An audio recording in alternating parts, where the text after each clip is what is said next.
যে দলের ফান্ড থেকে আপনাদের খাওয়া দাওয়ার ব্যবস্থা করা হয়েছে, এই অর্থটি চাঁদার বিনিময়ে অর্থটি ধীরে ধীরে গড়ে উঠেছে। সেই ফান্ড থেকে আপনাদের খাওয়ার ব্যবস্থা করা হয়েছে। শুনেছেন শুনেছেন, এটা বিএনপির মাস্তান, এটা বিএনপির ভার্চুয়াল মাস্তান। এবার আরেকটা দেখান, যে কোনো লোক যদি সন্ত্রাস চাঁদাবাজি করতে যায়,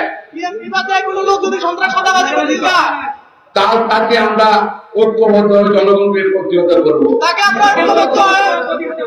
এবং আইন শৃঙ্খলা বাইরে হাতে তুলে দেবো। আমিন।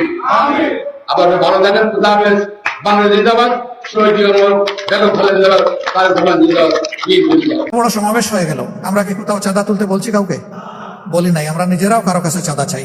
এখন কেউ বিশ্লেষণ করে 100, কেউ 200 কোটি। আপনারা শুনবেন যে কেন্দ্রের কয় কোটি খরচ হয়েছে। অবশ্যই এরকম হিসাবে আপনাদের শোনার অধিকার আছে। এরকম একটা সমাবেশ হলে 200 কোটি টাকা তো হিসাব করতে হবে। এখানে যদি আমরা ওই সমাবেশে বলতাম যে বিভিন্ন জায়গায় বাক্স রাখা আছে, যে যা পারেন দিয়ে যান, আমার ধারণা বাক্সগুলা সংকুলান হতো না। বড় বড় ব্যবসায়ীরা আমাদের কাছে টাকার বস্তা নিয়ে এসেছে 5 তারিখের পরে, যারা এতদিন কেউ আমাদের নাম সহ্য করতে পারতো না, কেউ ওপেন প্লেসে গালিগালাজ করেছে, কেউ স্বৈরাচারকে সরাসরি সহযোগিতা করেছে, তারাও কেউ কেউ এসেছে, বিভিন্ন কায়দায় এসেছে। কিন্তু আমরা ওইদিকে ফিরে তাকাইনি ভাই। আমরা ওইদিকে তাকালে আমাদের রুহানিয়াত ধ্বংস হয়ে যেত। আঠালের মতো লেগেছিল কেউ কেউ 1 কাপ চা খাওয়ার দাওয়াত, যখন সাড়া দিতে পারলাম না বলে যে 5টা মিনিটের জন্য আসবো উনার বাসায় যদি 1 কাপ চা খাইতে পারে, এটাও সাড়া দিতে পারলাম না। তারপরে বিশাল এক অ্যামাউন্টের প্রস্তাব দিয়ে পাঠাই দিস। আল্লাহু আকবার। এই ক্ষেত্রে আল্লাহ তাআলাকে ভয় করেছি এবং ধৈর্য ধরার চেষ্টা করেছি। এখন 1 সপ্তাহে যা খরচ হয়, এক সময় সংগঠন 2 মাসেও তা খরচ করতো না। অতীতের নির্বাচনের সময় আমাদের ঋণ হয়েছে, নির্বাচন চলে যাওয়ার সময় সেই ঋণ আমরা কষ্ট করে পরিশোধ করেছি। আলহামদুলিল্লাহ।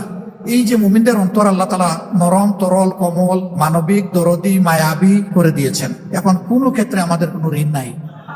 এত বড় সমাবেশ হয়ে গেল, আমরা কি কোথাও চাঁদা তুলতে বলছি কাউকে?